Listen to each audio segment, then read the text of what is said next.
You just realized your business needed to hire someone yesterday. How can you find amazing candidates fast? Easy. Just use Indeed. Stop struggling to get your job post seen on other job sites. With Indeed sponsored jobs, your post jumps to the top of the page for your relevant candidates, so you can reach the people you want faster. According to Indeed data, sponsored jobs posted directly on Indeed have 45% more applications than non-sponsored jobs. Don't wait any longer. Speed up your hiring right now with Indeed. And listeners of this show will get a $75 sponsored job credit to get your jobs more visibility at Indeed.com/PODKATZ13. Just go to Indeed.com/PODKATZ13 right now and support our show by saying you heard about Indeed on this podcast. Terms and conditions apply. Hiring?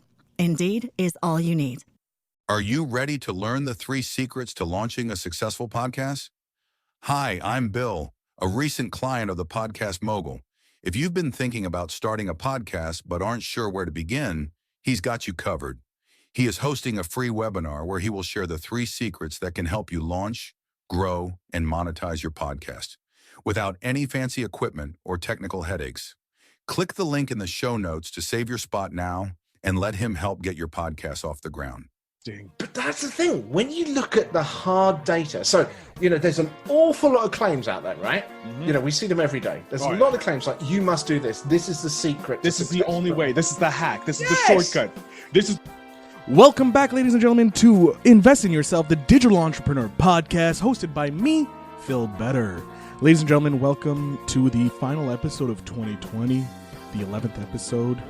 It's been our journey so far. I want to thank everyone who has listened so far to the episodes. If you're joining now or you've listened before, thank you so much. I hope you had a great holiday season and a happy new year coming into 2021.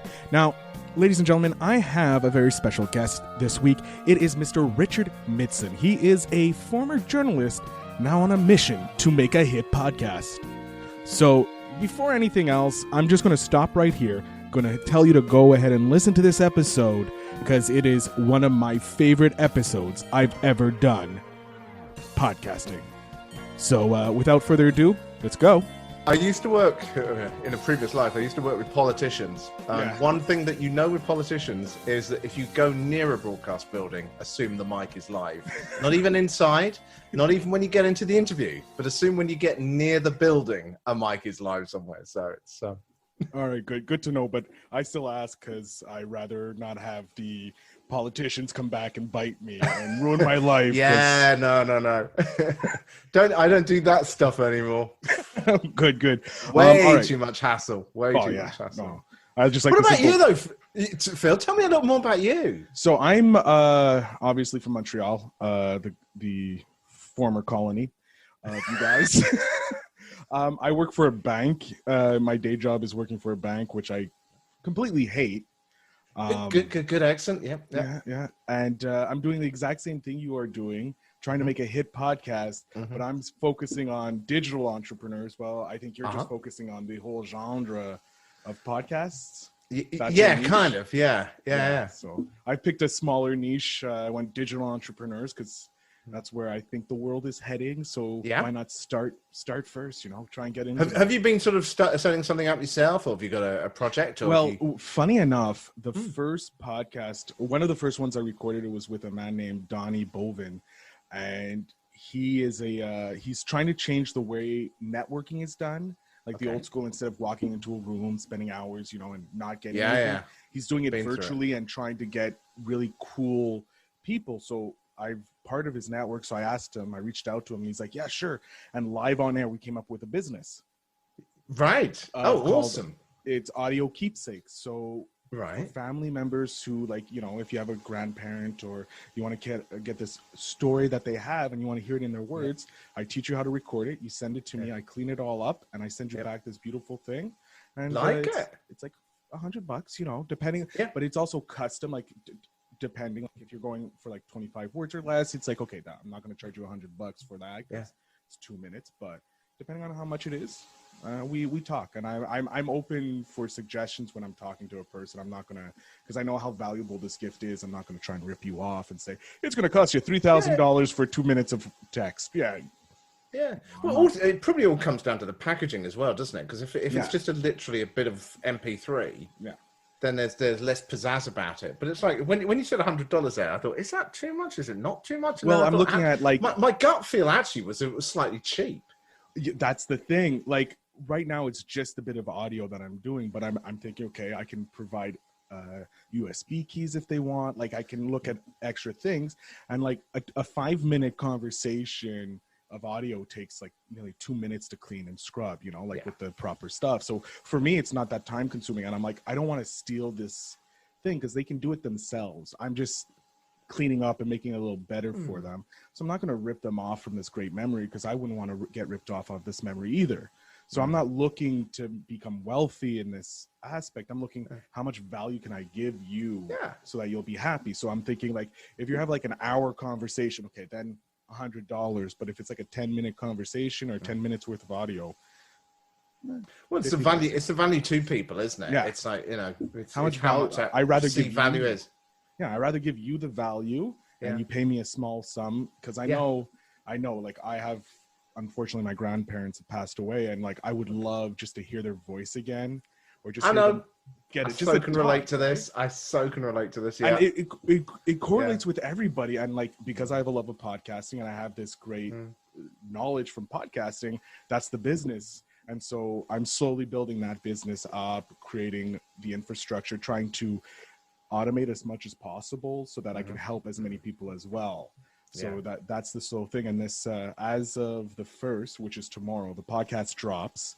Right. So I have 3 episodes dropping. I have a lot more in my back catalog, but 3 dropping tomorrow with a trailer, as well as it being produced in essence or supported by this business idea I have. So it's like all coming together, and this is actually it all integrates ultimately. Yeah, all comes in together, and this is the first actual podcast where I've talked openly about it, other than the first episode. Right. So also, this is a podcast taking you can see my digital entrepreneur scope, like you're doing with yours.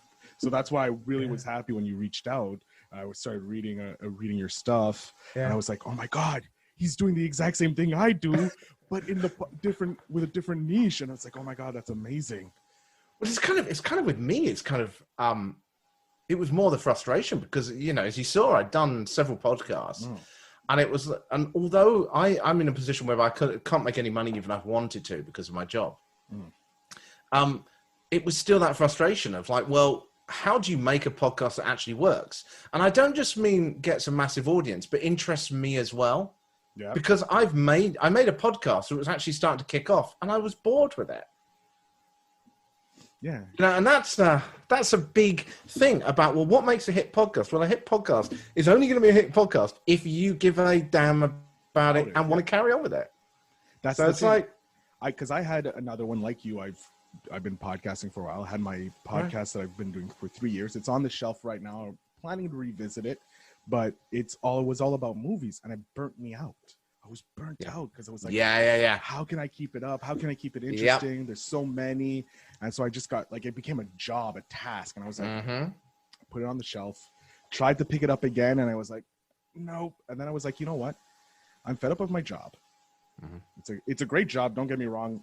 Like, but I'm at that point where I was like, nah, I'm too confined here. I can't spread. I can't be myself. So how can I do it? And then I was like, okay, well, the digital world, like you look at YouTube, there's millionaires just there. And it's like, there's thousands of different millionaires, like in different things. So I'm like, all right, that's very interesting. So I started looking at that, and I'm like, you know what? Digital entrepreneurs, that's where we're going. YouTube is the first, Google is another. And then I'm like, just talking to everybody who got their business online. And you've had multiple podcasts that different varies of success. Plus you're in the radio or former radio world. Yeah. You're in the radio world? Yes, I was. I was a news editor and journalist for 10 years. Second biggest news organization in the UK with no training. So, Jesus. I can just like throw a dart and like, maybe they're going to hire me. Well, it's funny actually. Before we did this, and I was like thinking, you know, it's funny how doing these interviews, and the reason I started doing these guesting is because I wanted to get practice at doing it, partly so that I could document the process of me learning how to be a guest. Which in itself is a part of the show. but also just to kind of get you thinking about things again. And I used to work with politicians whereby you give them a really tough grilling so that they're prepared for a TV interview, but I never had to be on the other side. And while podcasting, isn't a hard, tough interview, it still forces you to have to focus a bit. And I don't know about you, but I have a very scatty mind. And by doing this, it's forcing me to try and clarify my thoughts. And I find that quite therapeutic. Oh, dude, I am in so agreement with you. Like, I consider myself like an idea man. Like, I can sit down, someone can shoot one little thing, and I'm like, okay, let's try this, let's try that. Did you think I'm doing this? Like this, blah, blah, blah. And I'm just shooting on like all cylinders, right? And then, but when it comes down to getting something done for us, nope. It's so I hard. am there with you as well. Totally. Like, I know. Like, I love podcasting, talking and spitballing ideas. Like, if there was a job specifically that I could do that for life and get paid, heaven. And then I'm like, well, podcasting. But you see, I think this is kind of one of the things for me about this podcast, right? Is because naturally, I could talk about it for hours, but naturally, I was I didn't realize it, but I was a natural journalist. This is what I naturally was curious. I asked people questions all the time. Mm-hmm. It's like when I actually started in journalism, I didn't really change much. The only difference was someone paid me. You went from asking questions just for your knowledge to being paid to get knowledge. Well, to be honest, I just carried on doing exactly that. I carried on because I was still nosy. And it's like, with, the podcast I tried to make, it's like, I made a bunch of them. Now this one doesn't feel like I'm actually making a podcast anymore. It feels like I'm documenting my own interests. Mm-hmm. And that has made a big, big difference to me. Oh yeah. That's like one of the best moments. Like, cause in my other podcast, the Feel Better Show, I had a co-host, and we were just talking. It was a buddy of mine. So it was great. But I would also have guests on, and I always loved when a guest would come on, because it was like, okay, I can shoot ideas with them, and we can have fun, and I can get a different point of view, and I can learn to see something from their point of view. Even though I can't live their life, you get to understand. And like, one of my best episodes, like, it is one of my favorites. It's a buddy of mine comes on and defends the Justice League movie. He defends it, and I was like, all right, I'm ready for this. Let's hear it, because I love it. Yeah. Do your best, mate. Do your best. That is a. But the way he described and talked about it, it was like, it wasn't Justice League. It was Dawn of Justice, the Batman versus Superman movie. Oh, I didn't actually see that, but I saw the trailer, and that was enough. Well, he came on, and the way he defended it was, instead of looking at it as a Superman movie, look at it as a Batman redemption movie. Batman's trying to redeem himself, and he sees that Superman is an actual evil, and he's trying to stop that from happening. Instead of looking at the way, you have to listen to the episode. He does a much better job than I do with his passion. No, but I can see what you mean. I love that when people challenge your ideas. Yeah. That's so... Because, like, I don't want to be complacent. I want to have different ideas hitting me, because I don't know. Because you get into the bubble, and you're in your bubble, and you're like, I'm very comfortable in my bubble. Everybody's like me in my bubble, but that's no fun. Oh, but that's what's fascinating about journalism, though, right? Because I mean, I used to do 2.5 hours live each day on. It was a sort of all news radio station, and I present the Drive Time show. So you didn't know at the beginning of that show who you would be interviewing during the course of that show. The editor would just throw people through to you, and it'd be like, "Oh, we got this on, we got that on, we got this politician, we got that celebrity, whatever." And so you had to adapt really quickly, but it was fascinating because you just didn't.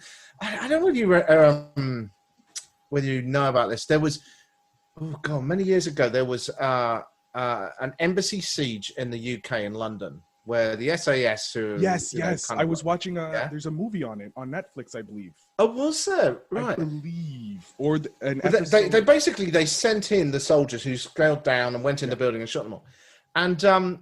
I don't know. It was the anniversary or something like that, and I was doing a little piece on it, and then the editor said in my ear, "I've got a policeman who was there on the day, on the line now. He's been listening to you doing the report. Do you want to interview him?" And it's like, "Yeah, put him through straight away." No, don't put him on like a live person.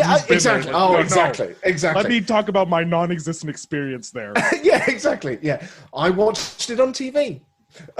Just as good as someone there, Yeah, so this guy comes through, and in situations like that, you kind of just open the mic and let them talk. He was standing next to the women police officer when she was shot dead. Fudge. Now, I mean, I probably only asked him 2 or 3 questions in the whole interview, but my God, how powerful because it was like standing there with him on the day. You know, That and is it's just... to understand and to feel, and it's like, we all have our gripes against the police at times and things like this, but to feel that human story, wow. Yeah, that is what I love about journalism. Like, there's some stuff about journalism I don't like having the deadlines and all that. That's annoying. Because it's like, no, let me be me. Let me be free, like I don't need these constraints. I already have to wear clothes, okay? But also, like, you can't be so open at times because you have to follow the politics of the company or the paper that you're working for. But that's what I love about podcasting, because you can do whatever you want. But that's interesting, because I think sometimes we should do the podcast. We are, by the way. We are. Okay. Yeah, that's when I asked for permission to record. It's because we're starting. No problem. There's no intro, by the way. Oh, we should at least introduce yourself. We're 15 minutes in here. We haven't even done an intro. Please. We're just babbling. We're just talking away, and we don't. Richard, please give them a little bit of an intro. There's going to be a pre-roll where I actually introduce you and tell them what we talk about, but I have to finish this podcast before we do that. So please introduce yourself. Okay, well, I mean, my name is Richard Midson. I was a news editor for the second biggest news organization in the UK for 10 years. I did all kinds of documentaries and stuff like that. So it's interesting. We're talking about a few things there, but it's like I did stuff on like the sex trade and solvent abuse, and you go criminals and environmentalists and people like this. And it's fascinating to get behind the scenes of that. I then left that, went into the social media business, learned a bit about that, then had a YouTube channel, which I spent a year doing that. It was all about private flying because I had a pilot's license.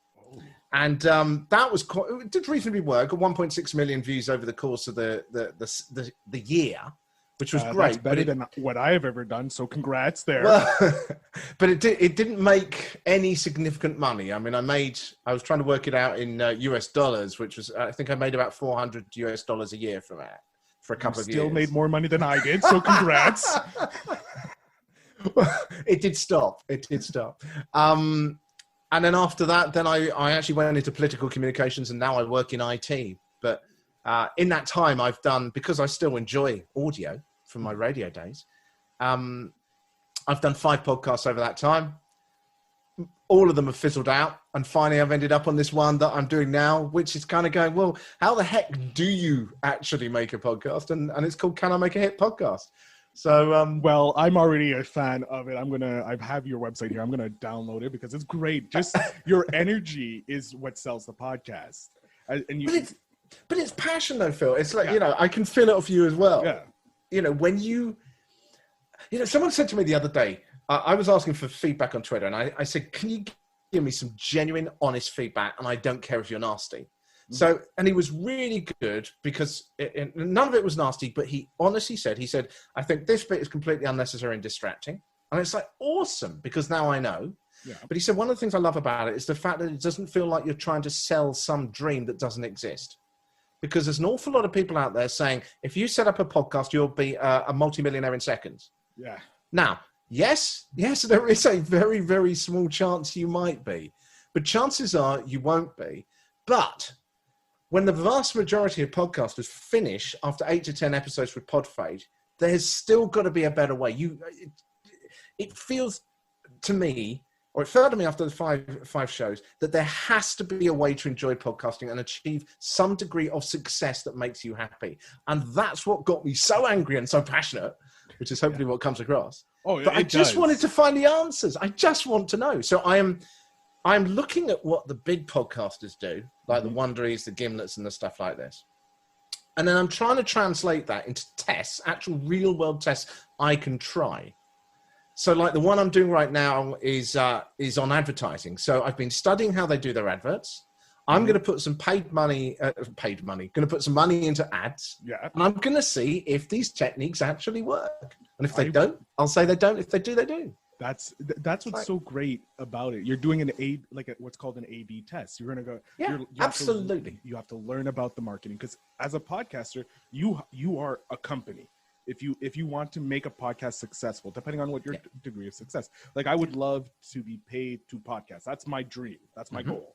So my goal is to monetize this podcast the best I can without being a scummy salesman, like keeping it somewhat classy. Yeah. As I can, and so I've been studying like different marketing techniques from like the affiliate marketers and that, because those people are making money. So how are they making money? They must, just like you're studying the advertising. I'm going to look at the marketing to see how that can get people to subscribe free organically, but like you're doing it with the paid ads, which is, I'm probably going to end up doing that. But it's like, I now have someone I can talk to about that. Oh gosh, yeah.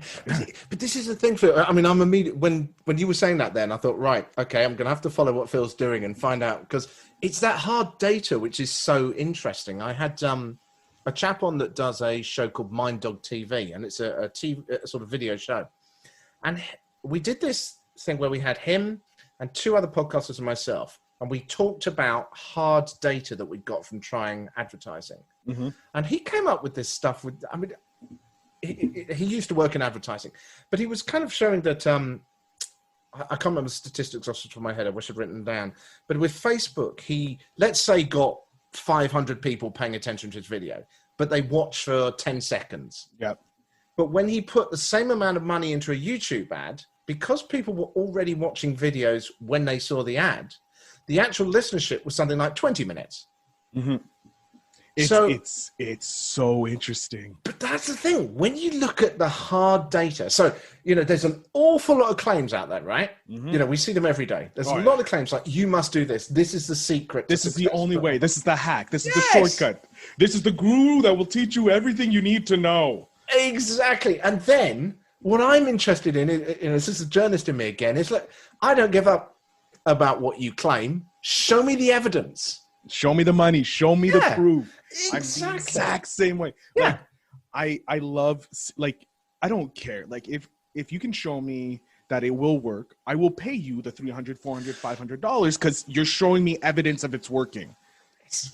If you're going to just say, I can do this without showing me any evidence, I'm going to be like, that's nice. I don't trust you. Because that's basic investment, though, isn't it? Yeah. It's like, if I'm going to give you $200, but you give me $300 back, I am very happy to give you $200. Yeah. You're helping setting me up. So yes, like, yes. I want to teach people how to podcast. Like because like when I started, there was nothing. There was nothing. And you're like, I don't know where to go. You had this one company. Everybody's like Lisbon. And then you look at it now, there's like 50,000 different ones offering you so many. And you're like, okay, which one do I do? Who do I go with? Which one works best for me? And you go into the support groups and there's no help there. And as great as some of them are, they're not that great. Because there's either people spamming, they're not really giving you advice. Like you ask a genuine question and you get 50,000 different answers, but some of them are snarky, some of them are pissed off, some of them like, you don't know what you're talking about. And you're like, okay, who do I trust? I think part of the problem for me as well with that is there's too much information. Mm-hmm. And so, you look at a Facebook group, which will be about podcasting, and someone will ask a question, which normally will be because they want you to go and listen to their podcast. But putting that aside, they'll ask that question. And then you'll get 40 different responses. And it's like, well, yes, but where's the again? Mm-hmm.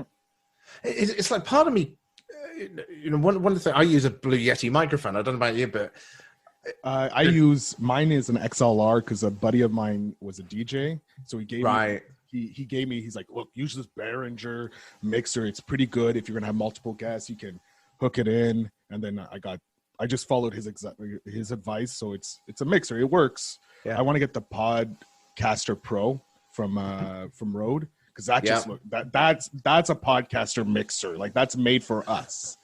And what I like about it, it's like it's coming now. Like stuff is coming for us podcasters. Oh yes.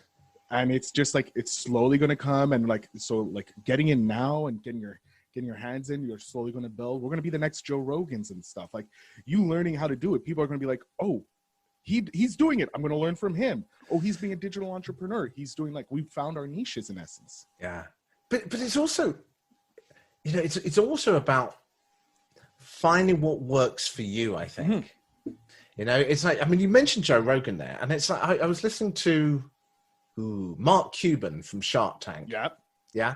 The other day, and he gave a talk at Podcast Movement, or it was a virtual one this time, obviously. And he was saying that the danger is that people try to be Joe Rogan, and Joe Rogan's already done Joe Rogan. So what you've got to do, and he actually really labored this hard, is you need to be different. You need to be a bit unique. So one of the examples that I found in one of the shows when I was researching it was there was a guy who basically does interviews, but he's turned it into a kind of game show format. Oh. And but there's no real prize because every guest every week gets a higher score than the week before. Right? But instead of saying, so he had a couple of people on who I can't remember if they were authors about crime or they had a crime podcast or something like that. But instead of sort of going, oh, you know, what sort of stories have you covered? He said something like, for 10 points, if you were going to commit a crime, what crime would it be? Oh. Now that question immediately, you know, both you and I, when we hear that question, go, oh, I wonder what I would do. We're not even listening to the guest at that moment, but the point is we're engaged. So then we come up with a thought ourselves in our heads of like, oh yeah, that's really interesting. And then we hear what the guest says and we're hooked in. Oh, that is. So by taking a traditional format and adding a spin to it has made it into something slightly different. You know, and I think it's about us finding what works for us. Yeah. It's because also with Donnie, he said he's building his tribe of successful badasses, because he believes inside of everyone there's a successful badass. So what he's doing, he's like, Phil, don't worry about it. Build your network, build your fan base, build your community, and that's what affiliate marketers do. They use they started with the email. They get you to opt into their email. Then now it's getting to the Facebook groups and the Facebook pages. So it's like, okay, I have to get a Facebook group. I have to get a Facebook page. I have to get that funnel started. You know, that's slow and steady. I have an email list, and it's small, but it's growing. You know, and just once this podcast, I am hoping it grows faster because it's part of the podcast. You know, so it's interesting seeing all these different techniques. Like, you're going to go paid ads. I'm really interested to see how well that works for podcasts, because there's not a lot of data on it. You know, I'm not actually holding up much hope for them. Really? Yeah. But in standard journalist fashion, I'm quite happy to be proved wrong because I want to see the data. That's it. Like, I would love to see the data. Like, I've seen data on for drop shippers and Teesprings and stuff like that using paid ads, and generally it's like, okay, you're going to lose some money, but like you start refining, getting down to what is the best type of ad. You have to spend some money to end up making money, and you have to learn, okay, when do I cut off, when I don't? But no one's done it with podcasting, and it's going to be super interesting to see. I started off because after we did that live show where I did an experiment and I put in I can't remember, I think it was 20 British pounds onto Facebook ads, and we actually ran them during the live show to see what sort of response we got. And by the end of it, I'm so terrible remembering figures, but it was something, I think it was 17 British pounds, 82 pence or something like that it used in the time that we were there. And I think we got 5 clicks on the actual link. And on my podcast, I got 0 new subscribers. So, you know, that was it was something like £3.50 or something per click, you know, but with no value. And then I started to go, well, okay, what is the objective with a podcast advertising? Are you trying to get subscribers? Because if you're doing like you're doing, where you're talking about affiliate marketing, you're saying, well, the lifetime value of a customer is X. Mm-hmm. If the cost of getting them on board is less than that value, then, well, obviously give or take a bit of a margin, but then it's worth it. But if you're just trying to build a podcast, how much value do you place on per subscriber when you're not actually getting a direct return from it? That's an interesting take. And only you can really answer that.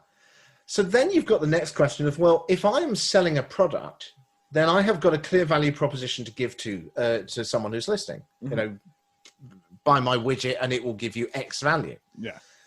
But if I'm doing a podcast, how can I get, this is something I looked at in my latest episode. How can I get someone who is sitting at home, you know, I tried to paint a picture in my own mind. I said this in the episode.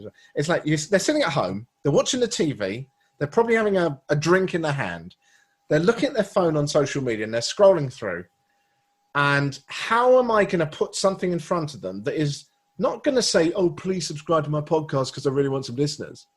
But when they see it, it's actually going to physically motivate them and trigger a response that makes their hand move to a browser and press subscribe.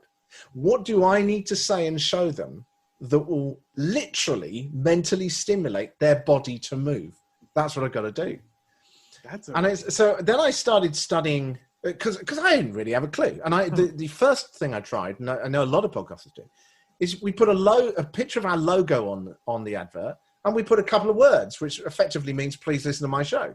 And it gets terrible responses. Yeah. So then I started looking at international advertising firms to see, well, what do they do? How do they come up with it? And I started studying this guy who's kind of like the grandfather of advertising, it was funny, called Ogilvy. And he's been around for like 70 years, and they're still using his techniques now. He's dead now, by the way. Ogilvy? Yeah, we have a store in Montreal called Ogilvy's. Oh, hopefully I said that right. Well, OGLIV. Ooh, IL, I think it is. Or IL. Yeah. We have a store that does a Christmas display every year called Ogilvy's. I think it's that, but it's a store. Who knows? If anyone knows, please let us know. We would like to know. Yeah. But it's like he came up with these kind of rules of how to come up with an advert. Mm-hmm. So what I've done is I sort of made those bullet points for me. Next time I'm going to try and use those to actually come up with the ad. Then I'm going to put it on there and see what the response is. Does it work or doesn't it? I don't know. So I have a few things to point out. Because I think it's a genius idea, and I want to help you get it better. So there's another person you should look into, Robert Cialdini's Influence. I'm sure I've heard that name somewhere. If you've been in the journalism world or anything with promoting, his book called Influence is a masterpiece. Mm-hmm. Okay, just on the psychological aspects that people use or marketers use to influence buys. Yeah. So. Oh right. Okay. You can definitely use that. I'm making a note. I'll link it to you. Good, because otherwise you can hear a lot of typing sound in a moment. Yeah, no, I'll send it to you for sure. I think I have one or two other books as well that would probably be amazing, helpful for you, and I'll definitely link them to you. What I would also suggest is in the advert, if you have a picture of yourself with the name of the podcast, but put what goes on in that episode. If you have a very prominent episode, say in this episode you'll learn bang, bang, bang, bang. Yeah, I agree. I think the value proposition, because that's where, for me, when it's like, even when I look through Twitter and I see all these people saying latest episode is out, and my immediate response to that is, great, what's in it? Yeah. What's the value proposition to me? Why should I click play? Yeah, I'm taking time out of my life to listen to your podcast. Now, some if I'm already subscribed to, I already know what the value is because I find the entertainment value in that stuff. Like Joe Rogan, I'm subscribed, but I don't listen to every single episode because there's 2 hours of my life that, like Alex Jones, I'm sorry. No, I'm not wasting my time with Alex Jones. I'm going to go find something more entertaining to do. But like, that's what you do when you can be subscribed to many other podcasts, and it's fine because your tastes vary. And you're part of these tribes and communities. Like I didn't know about your podcast, but now that I do, I want to consume your back catalog because I want to see what you're doing to see if I can do it on mine because I'm just launching mine. So you've already given me hard data of what you're doing, and it's great. It's interesting though as well because I kind of, with my show at the beginning, I just literally did what I felt. So you'll see if you do hear some of my past shows, the very first show I made was about pod fade and giving up, right? Because that summed up where I was at that point. And then I started to kind of develop a narrative podcast and go through the process of developing it, which I haven't finished yet.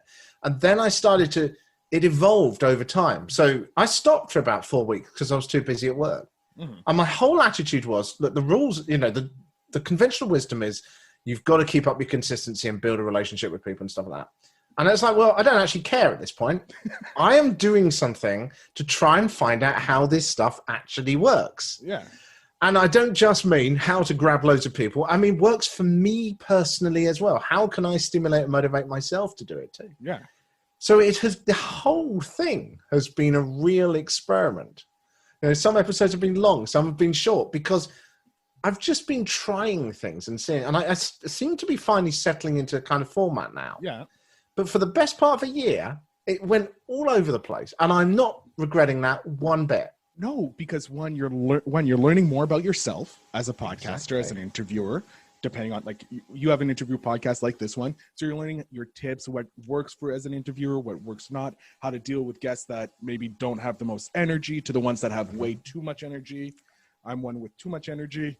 I feel we're both... Well, we're doing well here, I think. Yeah, we're both really well. We work well together. I like this. I like this, yeah. Very copacetic. But also the format of your show, like, do you want it to be a 45-minute show every week? Because then you have the editing to do, you have the transcribing and all that fun stuff that everybody loves to do in a podcast. It's the worst part of the podcast. Like, no one tells you this when you start podcasting. I know. No one does. I know. Podcasting is so much fun. Da, da, da. Okay, yeah, but here's the thing. Editing? What the hell is that? But like my second episode, I had a podcast editor on because I wanted to learn. I'm like, I want to learn how to edit podcasts. So digital entrepreneurship. Yep. Sneaky. Yes. Sneaky. Yeah, but that's the benefit of podcasting, though, isn't it? Being able to reach out to people and network with people who you can learn from as well.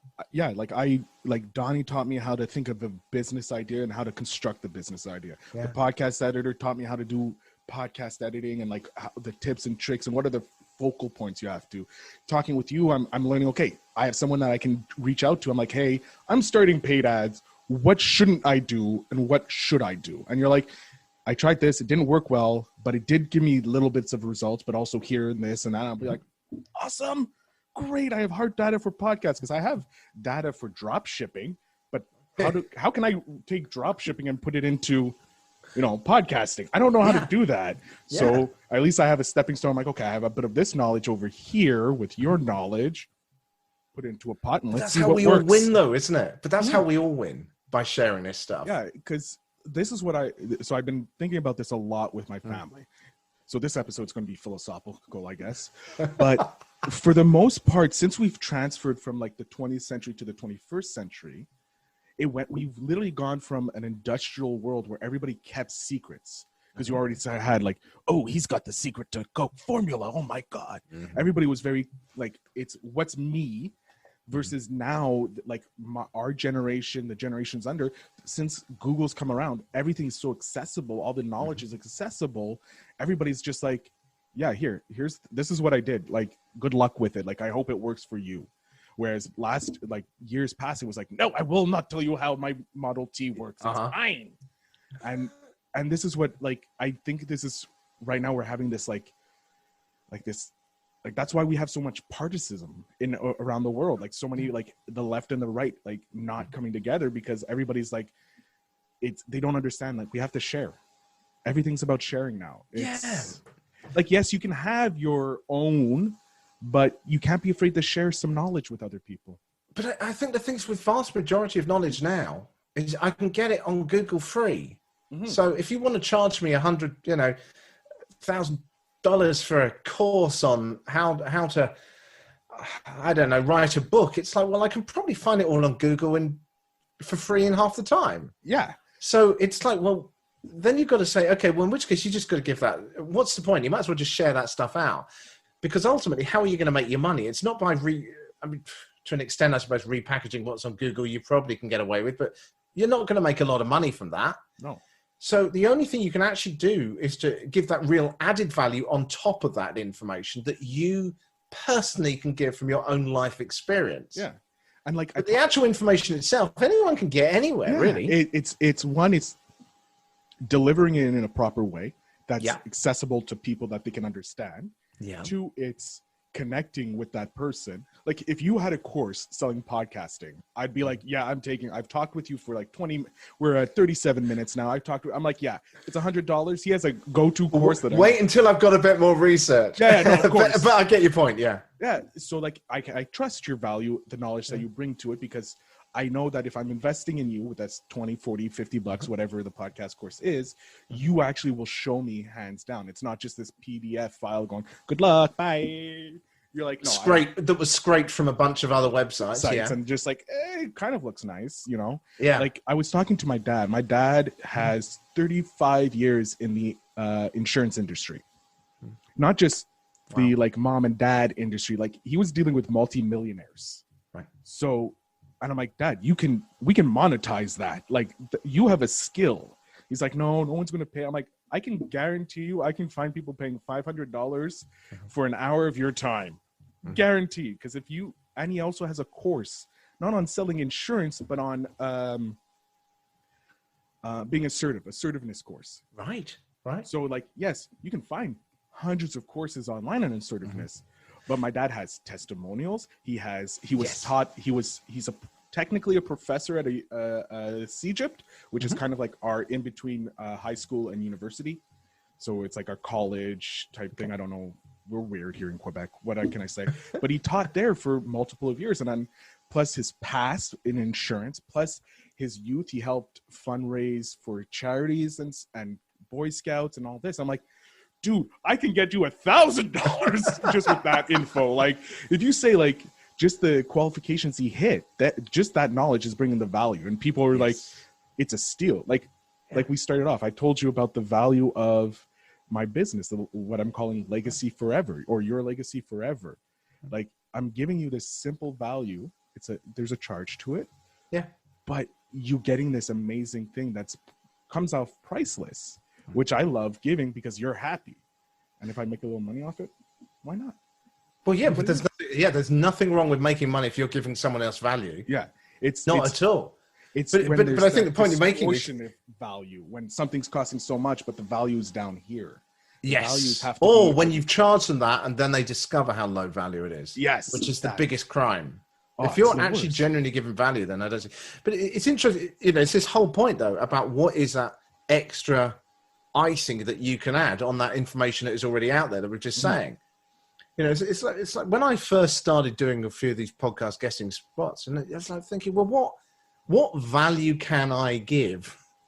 And although it can vary a lot, but it's having been in radio news and the experience that I've had with that, actually, it's quite a strong selling point because there's not a lot of people who've had that opportunity to do something like that. So when you reached out to me, I was like, yes, because you have a whole bunch of knowledge I don't know. Like just interviewing you, I've learned about interviewing better. Like, I could tell you, I could talk for hours about that. I know, that's what's great. It's like, good, I have someone, if I have questions, I have someone. But one of the other guests I had, he went from being a radio DJ with one of a large syndication for his show to being on Queer Eye for the Straight Guy on one of the largest episodes, and now runs his own podcast network with, I think, either monthly or yearly 5 million downloads. Fantastic. And I'm like, fantastic. I put out, I'm like, hey, I'm looking for digital entrepreneurs. He reached out to me. I'm like, here. Yep. He was like the second interview I did. And I was like, oh my God, this is so amazing. Like I blew my mind. And he was super chill about it too. And I'm like, I keep forgetting, like, everybody's just normal. Yes. Everybody in the podcasting world, if they're not Joe Rogan or, already a celebrity in the podcasting world, they're just like everybody else. And it's just getting your mind into that understanding how easy accessible it is. I think it's also you learn, podcasting, going back to that point about some people aspire to just be Joe Rogan. It's like, actually, you're kind of missing the point because I'm saying this for people listening, who's thinking that, because there are so many other benefits to podcasting beyond just trying to aim for millions of listeners that you may never get. the whole network. I mean, just us talking now. Yeah. We're not, you haven't just sort of written a list. I haven't written a list of here's 10 things you must do today. Yeah. We're learning far better actually through osmosis by sharing and bouncing ideas and, and the more you do that, so as a podcaster, and particularly also, I think people don't niche enough, which sounds like a contradiction to what I'm doing, which is very generalized at the moment. I have niched in the past because when you niche into something that you already know a bit about, it gives you that opportunity to connect. I've got a colleague who is hugely into stuff called macrobiotics, which is a sort of way of eating and the way you pick your foods and stuff like this. And she was kind of going, maybe I should do a podcast. Mainly because I've been kind of sort of going, oh, you must do a podcast. Yeah. And everybody should have a podcast. That's my rule. If you know one thing, you podcast. Yeah, but it's like, but why? It's not just to kind of do it because you're going to give up. Yeah. And then I'm saying to her, well, look, you love this stuff. Would you like to be interviewing some of the key figures in the macrobiotic space? I was like, well, yeah. Well, even if you only get 10 listeners, if you get the opportunity to talk to some of these key people in the macrobiotic space and learn about it and understand it and be able to network them, that's worth 10 listeners. Yeah. I mean, 5 listeners, frankly, it wouldn't matter. I mean, your my mum family just listening to it, I would be happy with it. Exactly. So, I think podcasting goes far beyond just trying to get loads of listeners. So much more to it. I think what people forget, and once they start podcasting and actually caring about podcasting and making quality, it's like most of them get in and they're like, oh, I can be like Joe Rogan because Joe Rogan made $100 million. They don't understand that Joe Rogan's been doing podcasting, 1, for years. Yes. 2, he has a celebrity following that he was able to leverage. Yep. And if you're starting off from scratch, your first podcast is going to fail. Yeah. It's always going to fail because you're getting into the wrong reasons. Like I'm pretty sure this podcast may do better than my first one. And that's all I want. If it can do better than my first one, I'm happy as a pig in shit. That's what I'm happy. That's my goal. That's like in a year. So my other podcast, 3 years, got 6,000 downloads, which I'm very happy with. Yeah. Hey, as a first-time podcaster, why not? Yeah. Then you read those notes about people getting $10,000 in one day, and it's like, I'm happy with what I had. I'm happy with what I had. But you know what, Phil? I think you should be, because it's like, someone that gets 10,000 might be in a totally different subject area. It's true. And I was so happy with it because not only did those 6,000 that I got, but I made friends with podcasters in Europe. I have a new group of friends in Ireland, thanks to the podcast. I have a group of friends in the UK. I have people in the States. I've met people from around the world through this podcasting. So for me, it's like the value of my first show, it burnt me out, but I made so many great friends and connections there that I know I can leverage now for this podcast that I can probably get even bigger. So for me, it's like my first podcast failed, but my second one, I get one more listener than I'd had before. It's a success. If in 3 years I have more than 6,000 downloads, for me, I'm a successful podcaster and I'll start a new one, But it's just, I have so much passion because I want to learn. I like learning about all these different things, like learning you using your journalistic background in podcasting. I'm like, I wonder how that's going to work in the podcasting. Me just being this very expressive, talkative person with a Mickey with a heart on, which is now part of my brand. Thanks to Donnie. So like, I'm wondering how that will work because I get a lot of people that say, I just had interviews at work and they're like, you have such a great voice for radio, or you're so passionate. I'm like, thanks. So far, it hasn't done me much, but I keep getting these compliments. So somewhere down the line, I'm going to talk to someone. Yeah, but you just don't. You hit something on which is really important to me, right? I don't know about you, but when I was 16, I was so shy I couldn't even talk. Oh, same. Okay, same. And I think this is true of a lot of podcasters because then we start to find our voice through this kind of thing. By age 26, I was working in a job I utterly hated. Right, absolutely hated. But I kind of knew that there was better out there. And I was just angry and frustrated that I wasn't experiencing this. Mm-hmm. So through a whole series of events, I ended up going into the local radio station. During my lunch breaks, I used to go downstairs where my bicycle was parked, get on the bicycle and ride for 10, 15 minutes like crazy from where the office was into the nearby town to the radio station where I knew someone there. And I went in, and for half an hour, I would do anything. And then I would get on my bicycle. The bicycle was eventually stolen, but anyway, and I would cycle back. I would cycle back to this office, and it's because I was doing that. There was just this pull.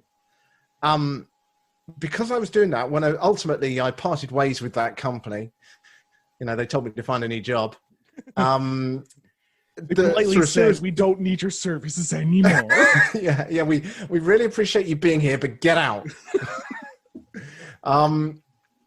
Through a series of events after that, I ended up then being taken on board by that radio station. And because I'd spent several years frankly, it's because I'd spent several years doing over the phone stuff. I was selling ski holidays, although I can't ski. And they put me in the studio and they said, right, okay, well, you're going to start reading bulletins. And the money was terrible. I mean, it was so little that I was using my savings to survive. But I remember it was like the first couple of weeks I was in there, and I sat down behind the microphone in the studio, and this is live radio, and the DJ was playing a tune, and they play the jingle which goes into the news, and you kind of know there's a kind of bump in the sound of the jingle where you start talking. And I heard this jingle fire, put my mic live, so in other words, my voice could go out, and I started laughing.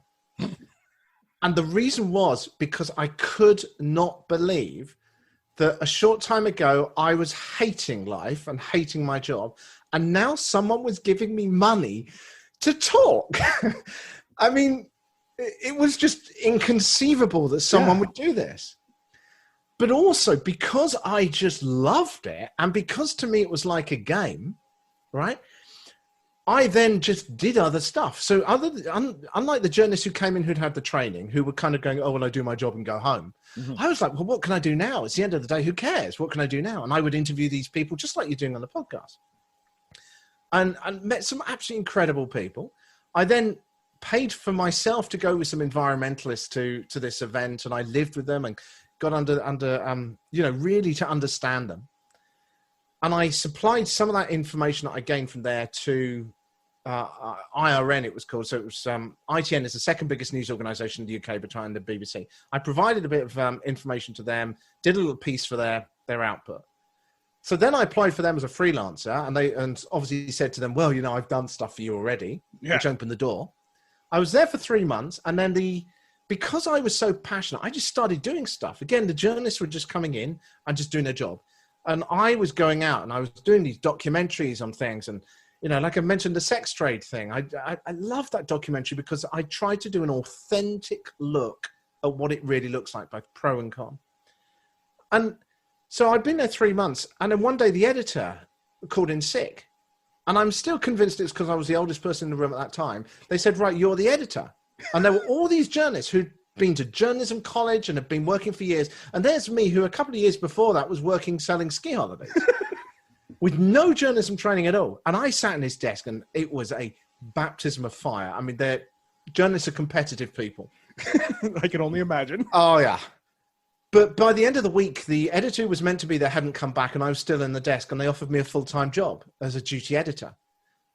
So, and this entirely was because I was just excited about it, because I did what I was passionate about and what I was pulled towards and genuinely enjoyed. You don't actually need any journalism training at all if you really genuinely are interested in people and fascinated, just like you are. You are a journalist. Yeah. That's what we all are as podcasters. We're journalists. And if we're genuinely interested in people, it just comes naturally. Oh, God. So right. Oh, my God. But you just have to keep, as I say, I was 26 before any of this changed. Well, I'm 35, so, you had a head start on me. I'm only figuring out what I love, but, it doesn't matter, because you're constant, as long as you keep that dream in mind. I think the biggest problem is when people stop dreaming. You know, because if you keep that dream in mind, however long it takes, ultimately you chip until it works. Yeah. It's true. Like, look, you someone looks at your story. For you, it was just happenstance, but other people who look at it, you went out and specifically made your dream happen. Yes. You may not have realized it. No. But someone looking at you you grinded to get to the journalism part, right? Because you went every day for 26 minutes, you biked your ass there, biked your ass back. And then when you had the opportunity to part ways with your former employer, you already had an in because you're like, hey, I'll just go over here. They already know I have great work ethic. So you sit there and you're like, oh my God, this is amazing. But then you're like, I want more. I love this. So you grinded more because you're like, I want these experiences, and boom, boom, boom. And then all of a sudden you're working as a duty editor, like 5-6 years later. And you're like, how did I get here? And other people are like, well, you did this, and this. You're like, wow. Like, it's insane. But I think sometimes, you know, people kind of go, oh, I mean, you know, there's some sort of self-help people who will go, you need to get angry. And it's like, and they're right, I think, because that's, when I look back at my life, that's what I was. I was annoyed. But I didn't go, write it down in a sentence and go, I need to get angry. I was angry. I was genuinely annoyed. You were at rock bottom. You were angry. You just were fed up. But you can't fake that. You know, if ultimately, I'm going to get real on a high horse for a moment, right? Do it. It really annoys me. It really annoys me, Phil, when people have dreams when they're young. 2 seconds. I'm going to give you the full view. You're on the full view. Go. No. Now I don't even know what to say. It really annoys me when people have dreams when they're younger or in their early 20s and they say, I'm going to do this, I'm going to do that. And then they give them up completely. Now, yes, life gets in the way. Maybe you have kids, whatever it is, life gets in the way. But there is still time in the day which you could sit down and watch a TV, or you could do something exciting which would move you towards some of those goals and dreams. There is no reason to give up on those dreams. And it's like, you know, in my life, I could never have imagined I would ever have been a journalist. I just did not think. I was brought up in kind of environment where you just got an office job. Yeah. And I was doing this. There I was 5 days a week presenting 2.5 hours of live radio across the capital of Britain, you know, through London. It was, you know. It's like, also look at all the opportunities you've had from that, from the interviewing the politicians, interviewing celebrities, interviewing all these wonderful people. And like all the, like now everybody's looking at you like, oh my God, he must have gone to journalism school, this and that. But you show your story, right? Like right here, you've shown your story. You've probably shown it on your podcasts. You're showing your story and you're showing, hey, if I did this and I had no idea what the hell I was doing, here's the guide map. Here's the path. Like you can do the same thing and chances are you'll get it. You just have to follow your gut though, don't you? Yeah. That's the point, because I think people play safe too much. They're scared. Yeah. And what do you get from that? You know, I got a burnout. That's what I got. I got burnt out. But this is the problem though, isn't it? Because you've got to keep listening to yourself and you've got to be drawn by what actually works for you. And it's like, you could spend your whole life being the ostrich with its head in the sand and go, oh, I'm too tired tonight. Oh, I'm too tired tonight. Oh, I'm too tired tonight. And get to the end of your days and go, oh, what happened? Mm-hmm. You know, we literally have got one life and the days are running out every single day. Yeah. There's only 2 dates that are certain in your life: your date of birth, your date of death. You have to and live taxes. that. And taxes. Yeah, well, taxes. I said dates. I didn't say okay. things. Taxes and death are the only 2 constants in life, but the only 2 dates in life that are really important is your birth and your death. The dash in between, you have to live there. You have to live exciting. And I finally realizing that, like I've been listening to Gary Vee a lot more, and like him, he's like, doesn't matter what age you are, just hustle, man. Just go at it. Like, don't kill yourself hustling, but hustle for what you're passionate about. And like, I think that's what people are forgetting. Like, they're forgetting that their passions can create jobs, create wealth, create everything thanks to the internet now. Because you can find that tribe, those people that will be passionate, that want to support you. Yeah. They're going to be like, yeah, this man knows what he's talking about. This woman, this person, this individual knows what they're talking about. Either it's on YouTube or it's podcasting or it's blogging, it's vlogging, whatever. There's so many now. The barrier to financial freedom is so low now that with your cell phone, if you have a cell phone, you can do nearly anything you want. You don't need $17 billion to start your company or start your life. Just start it now. It's going to be shit. I promise you it's going to be shit. Everything's pretty much shit at the beginning. The first Model T was probably crap. Oh yeah, I bet. And now you look at it where you have the Ford Mustangs, the Ford Tacomas or whatever they're called, or you have Teslas now. You have these beautiful Teslas, but if you look at the first couple Teslas come off the line, they were ugly, there were defects, but now they look beautiful. And I think it's a journey as well, isn't it, though? Because I think if you aspire, if you see your 1 year goal as being Joe Rogan, you're going to disappoint yourself. Yeah, my 1 year goal is like 6,000 downloads. That's my 1 year goal. Yeah. Beat my previous podcast goal. That just the month before. That's all it is. And that's for me. That's for podcasting. Yes. Just be better than the month before. Yeah. Or the episode before. That's all. But also just I think, my approach of just experimenting and kind of breaking the rules and just seeing what happened. And if I felt like it, I actually, in my kind of to-do list, that I have a sort of rough to-do list of what I try to do each week. The top of it actually has a line which says, if you don't feel like doing it tonight, don't do it. I started doing that. Like I like to walk every day. And then like this week, it's just the last week, it's been really hard because I'm getting everything ready for the podcast. And I'm like, I feel bad when I don't walk, but then I'm like, I stop and I'm like, you know what? Fuck it. This week, no walks. I'm giving myself permission not to walk. And on Saturday, I did a 2-hour walk with a buddy of mine where we were spitballing ideas and just enjoying being out. And then Sunday I was with family, so didn't really walk then, but ate too much because family likes to feed me. But it was great. And obviously you pushed the plate away, right? Oh yeah, fully pushed the plate. No more food, Mom. No more Irish stew. With the Irish soda bread. Not for me, no. But yeah, and so like this week, it's like until tomorrow, like it's all like I'm all tense, but at the same time, I'm super excited because I don't know what's going to happen, and that's so exciting. Yeah. It's that whole journey, isn't it? It is. All right.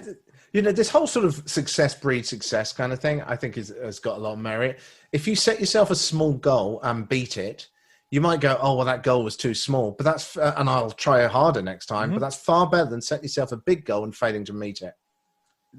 I've learned that like throughout my life. There's more stories I want to share with you, but we're getting to the end of the episode. Yes. Oh, we could go on for hours. Oh yeah, we can. I guarantee you're already coming back. Love to. In a year, I'm like guaranteed. In a year, I want to hear everything where you're gone, like from where you are now to where you've been, like where you're going, all the events, guaranteed. I'm reaching out to you because I already enjoy talking with you. I should have a bit more research by then as well. Oh, I can't wait. I am so excited to talk to you more, spitballing ideas, having you back on, being a guest on your podcast whenever you want. Like if you want, I'm going to give you the floor. It's yours. Promote everything you have. Oh dear, I don't have a huge amount to promote, to be honest, because I'm not in business and I can't be in business. The only thing I would say is that if you want to follow along with all the research that I'm doing, and it really is, from me, a journalistic research project, but I'm trying to make it entertaining, not just a sort of boring list of facts, then can I make a hit podcast.com is the website. It's got links to all the subscription links for different podcast platforms. You can also find me on Twitter, which is the place where I really get most engagement and most points, and the username for that is Hit Podcast 2020. So Hit Podcast 2020 on there. And I'm putting on pretty much documenting my research as I do it on there in very quick sort of 50-second videos almost every day. And then I do the whole roundups with more details in my podcast and also on the YouTube channel as well. But I like that. You're using the fleet symbol videos on Twitter? Yeah, I use video on Twitter, yeah. Oh, that's genius. So there's just very short bite-sized videos I'm putting out almost every day. Did you think about TikTok as well? I haven't yet. That would be an interesting thing because you're documenting, and obviously for the next generation, they're already on TikTok. So it would be interesting to take those videos and just throw them up on TikTok and see what happens. I was thinking of doing that. I just wondered whether I mean, I know so little about TikTok at the moment, so I have got to have a look at that. Yeah, it's a good call. what Gary Vee suggests, it's just go on it. Just go on it, see what you like, discover what you like, and then start posting whatever you want and about your podcast. And so I'm thinking about doing that, not right away, but I may be future doing that. I'm right now just focusing on the YouTube and the podcast, and that's it. And then slowly get everything else going as well on the Facebook page. But Richard, thank you so much for being on. Oh, not at all. Thank you so much for inviting me. Seriously, it's really good to talk to people like you, Phil. It really is. Thank you.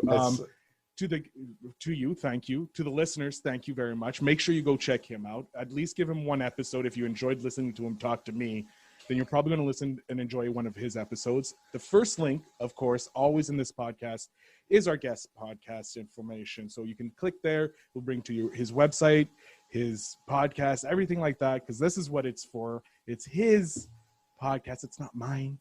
I just like talking to people. He's the one who's bringing value. I bring nothing to this table, just the guest. That's what I do. I bring a guest on. They provide the value. You've been amazing, Richard. I have to thank you. It's been so much fun. So much fun talking to you, Phil. Next time I'm in England, I'm definitely going to let you know. You let me know. Yeah, as soon as this COVID thing is over, I will take you to a pint and we will have a swift half, as we say over here. A swift half. Excellent. Ladies and gentlemen, this is Invest in Yourself, the Digital Entrepreneur Podcast. He's Richard. He's trying to make a hit podcast. And can he? Well, you got to follow his journey. Who knows? I'm definitely going to follow it. I want to thank you all for listening and have a great day. How amazing was that episode, ladies and gentlemen? Richard provided so much great value in this episode. He let you know about some of the moments in his life that he really enjoyed when it was journalism. He let you know how you can actually get into journalism. Or on radio broadcasting as well. So ladies and gentlemen, this is it. This is the final episode. I have one favor to ask you, and it's a simple favor. Share this with one friend. Just one friend. That's all. That's it. Thank you. Have a great New Year's. Make sure you be safe. Say social distance and all that. And ladies and gentlemen, remember 2021 is the year for you to invest in yourself.